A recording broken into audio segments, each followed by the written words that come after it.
Warden Fireball leading into rocket balloons, but the metagame really has coalesced around these Spirit Walks into Root Riders or Mass Dragons, and it looks like that's what Klaus is going to be bringing next. It's the Root Riders to support a Royal Champion assault.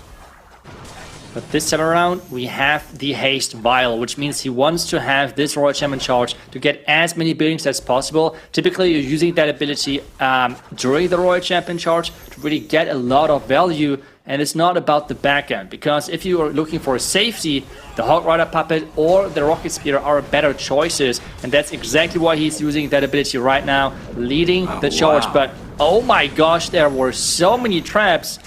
But is the Fox still alive, Woody? I think so. Yeah, the Fox is still up, Itsu. That is maximum value. Still able to hold on and pulls her back right before that last invis was about to wear off. He still does have one invisibility spell that he can use later in this raid for redirecting or protecting troops as needed. Log Launcher's going to roll on in and does start to catch that poison tower. Nice find if it's able to deny value there, while the Barbarian King is going to chop up this scatter shot.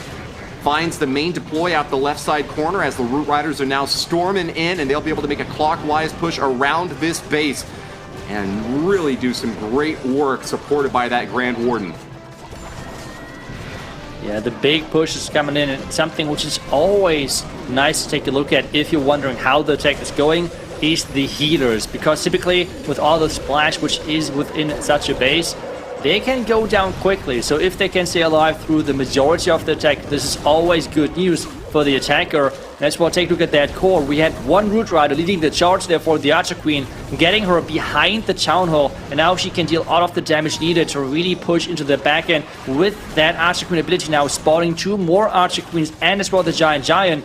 He is looking really solid because there's not many heavy hitting defenses left, and he even has an Ice Golem to tank and freeze up this back end.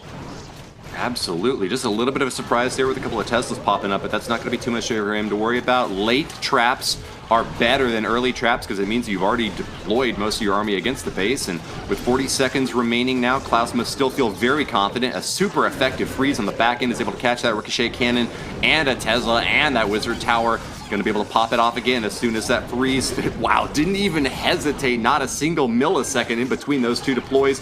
And with 24 seconds left, this base is all but demolished. Klaus from Na'Vi has pulled off the comeback lead and will be ahead now of Team Electros by a single building. And this is one of those